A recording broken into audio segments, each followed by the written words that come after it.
فرعون ایک شخص کا نام نہیں ہے، فرعون ایک شخصیت نہیں تھی محض۔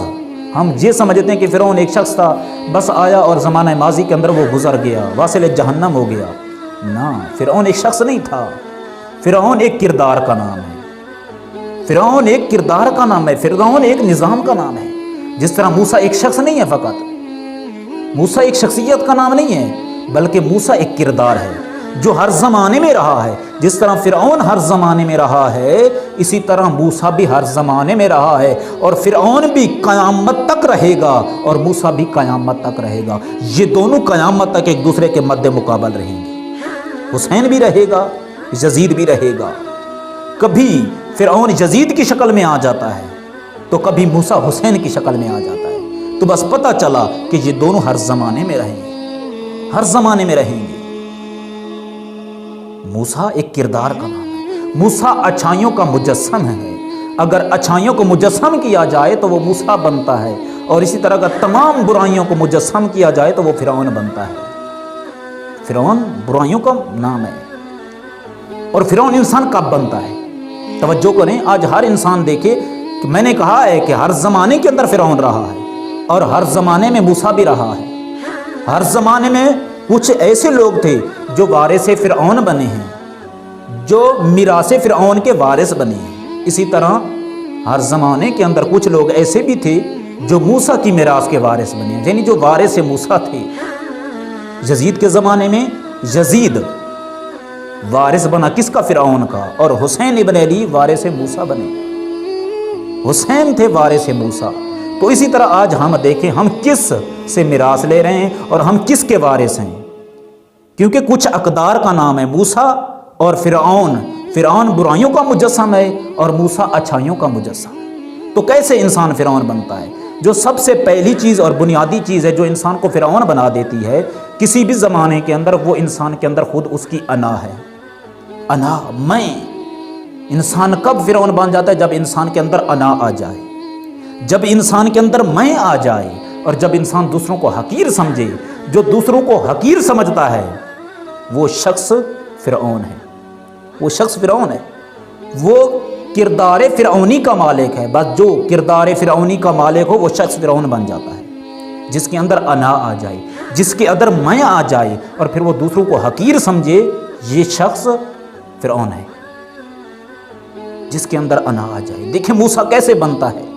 موسیٰ انسان تب بنتا ہے جب انسان اپنی انا کو مات دے دے، جب انسان اپنی میں کو مار دے تب انسان موسیٰ بنتا ہے، اور تب انسان فرعون بنتا ہے جب انسان اپنی انا کو کھڑا کر دے، جب انسان کے اندر میں آ جائے۔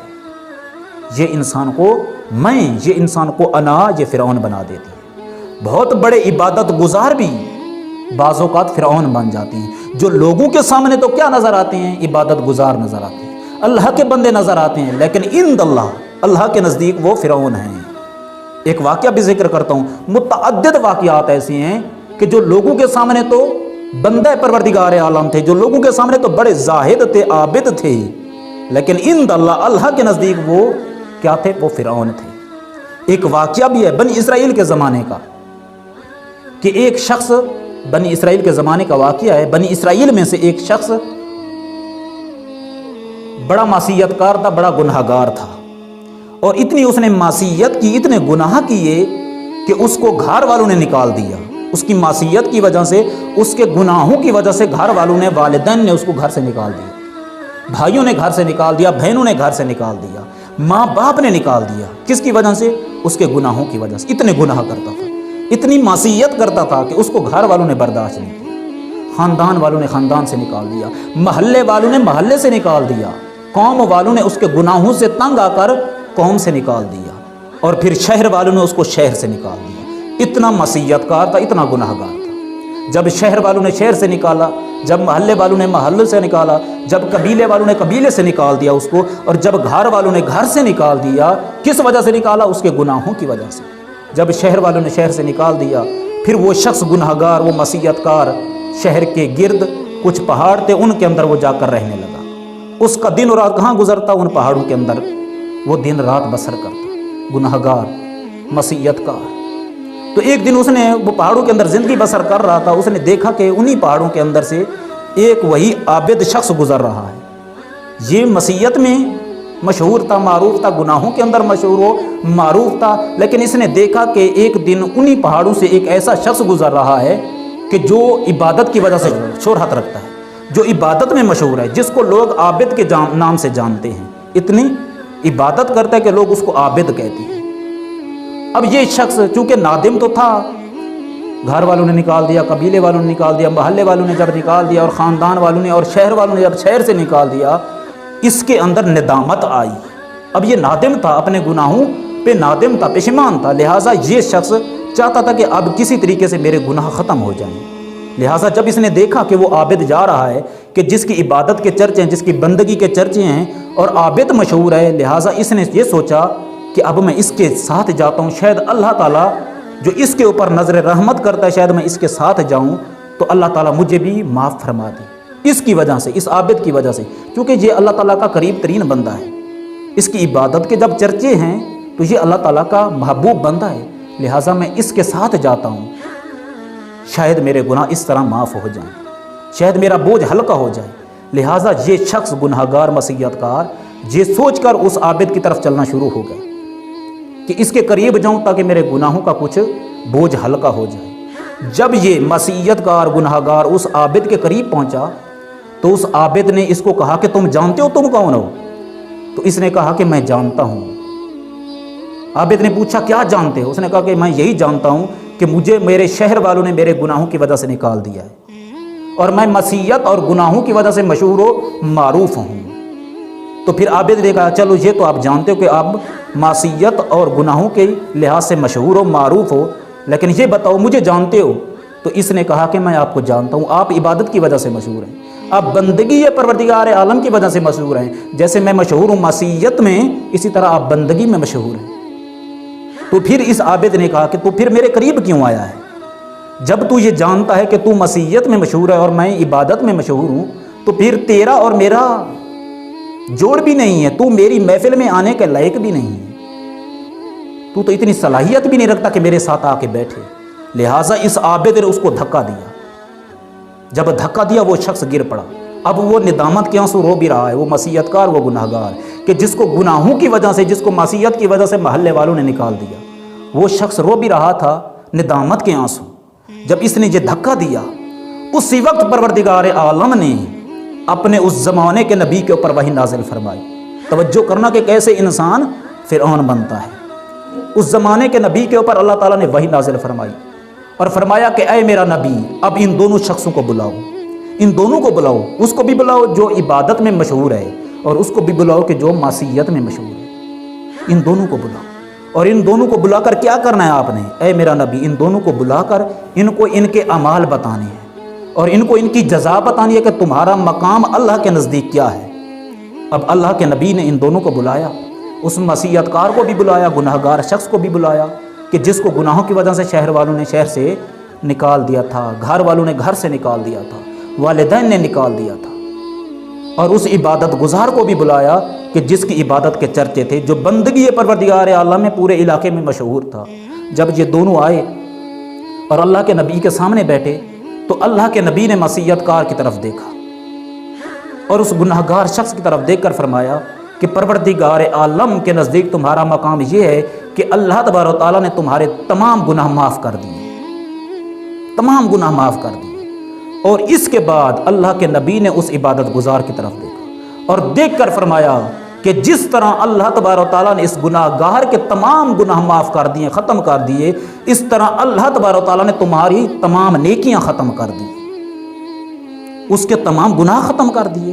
جو گناہ اور معصیت میں مشہور تھا اور جو عبادت اور بندگی میں مشہور تھا، اس کو اللہ کے نبی نے فرمایا کہ تمہاری تمام نیکیاں اس طرح ختم ہو گئی ہیں جس طرح اس کے تمام برے اعمال ختم ہو گئے تھے. اب یہ عبادت گزار بڑا متعجب ہوا کہ یہ کیسا فیصلہ ہے، یہ کیسی عدالت ہے کہ پروردگار عالم نے میری تمام نیکیاں ختم کر دی اور اس کے تمام گناہ معاف کر دیے جو معصیت میں مشہور تھا. تو اللہ کے نبی نے فرمایا اس نے جو آنسو بہائے تھے وہ ندامت کے آنسو تھے، وہ توبہ کے آنسو تھے، اور توبہ کا آنسو پروردگار عالم کو بہت پسند ہے. توبہ کے آنسو بہت پسند ہے. ندامت کے آنسو اللہ تعالیٰ کو بہت محبوب ہے, بہت محبت کرتی ہے یہ پروردگار عالم کی ذات. اس آنسو جو توبہ کی حالت میں نکلے, جو اللہ تعالیٰ کے سامنے ندامت کی حالت میں آنسو نکلتے ہیں, جو اللہ تعالیٰ کے خوف کی وجہ سے آنسو نکلتا ہے, وہ بہت زیادہ اللہ تعالیٰ کو پسند ہے. لہٰذا اللہ تعالیٰ نے اس کے ندامت کے آنسو کی وجہ سے اس کے تمام گناہ معاف کر دیے. اور تیرے اندر چونکہ انا آ گئی تھی, تیرے اندر تکبر آ گیا تھا, خود پسندی آ گئی تھی, لہٰذا اللہ تعالیٰ نے تیری تمام نیکیوں کو ختم کر دیا. اللہ تعالیٰ کس کی عبادت کو قبول کرتا ہے؟ وہ جو خالصتاً اللہ تبارک تعالیٰ کے لیے عبادت کرے, اللہ تعالیٰ اس عبادت کو قبول کرتا ہے. لیکن جب تو نے عبادت کی ہے, تیرے اندر انا آ گئی تھی. وہ وحدہ لا شریک, کسی چیز میں بھی شریک کو برداشت نہیں کرتا, کسی چیز میں برداشت نہیں کرتا, وہ وحدہ لا شریک ہے. جب تو اللہ کی عبادت کرتا تھا تو ساتھ تیری انا بھی شامل ہو جاتی تھی, لہٰذا وہ بندگی کسی کام کی نہیں, کیونکہ تو عبداللہ نہیں تھا, تو عبد انا تھا, اپنی انا کا بندہ تھا. اپنی انا کی وجہ سے تو نے اس کو دھکے دیے. جو تیرے پاس آیا تھا کس لیے آیا تھا؟ اس لیے آیا تھا, یہ سوچ کے آیا تھا کہ یہ چونکہ عابد ہے اور اللہ تعالیٰ کی اس کے اوپر خاص نظر ہے اور یہ اللہ تعالیٰ کا قرب حاصل کر چکا ہے, لہٰذا شاید میں اس کے پاس جاؤں اور اللہ تعالیٰ میرے گناہوں کو ہلکا کر دے. یہ سوچ کے آیا تھا تیرے پاس, اور تو نے دھکے دے دیے, اور تو نے اس کو حقیر سمجھا اور اپنے آپ کو بڑا سمجھا. تیرے اندر انا آ گئی, اور جب انسان کے اندر انا آ جائے, انا انسان کو فرعون بنا دیتی. انا کی وجہ سے انسان فرعون بن جاتا ہے. لہٰذا دیکھیں جوانان جو بہت گناہ کر چکے ہیں, اللہ تعالیٰ نے ان کے لیے توبہ کا دروازہ کھولا ہے. توبہ کا دروازہ جو باقی کسی کے لیے نہیں کھلا ہوا. اور اللہ تعالیٰ فرماتے ہیں کہ میں تو محبت کرتا ہوں. کن لوگوں سے محبت کرتا ہوں؟ ان لوگوں سے محبت کرتا ہوں جو میرے سامنے آ کر ندامت کے آنسو بہائیں, جو توبہ کریں. اور توبہ کرنے کے لیے بہترین زمانہ یہی ماہ رجب ہے. ماہ رجب توبہ کا مہینہ, ندامت کے آنسو بہانے کا مہینہ. اس کے اندر آپ سفر کر سکتے ہیں. کس کے لیے؟ اللہ تعالیٰ کے قرب کے لیے سب سے زیادہ تیزی کے ساتھ آپ سفر کر سکتے ہیں ماہ رجب کے اندر. آپ کو اپنے آپ کو آمادہ کریں, تیار کریں. یہ نہ سوچیں کہ میں نے بہت گناہ کر دیے ہیں تو اب میرے لیے ہر دروازہ بند ہو گیا. نہ, اللہ تعالیٰ نے تمہارے لیے دروازے کھلے رکھے. کون سے دروازے کھلے رکھے؟ وہ توبہ کا دروازہ. اور فرمایا کہ فقط یہ دروازہ کھلا نہیں ہے, فرمایا کہ جو اس دروازے سے گزر کر آتا ہے میں اس سے محبت کرتا ہوں, اس کے استقبال کے لیے میں تیار ہوں. یہ پروردگار عالم فرما رہے ہیں.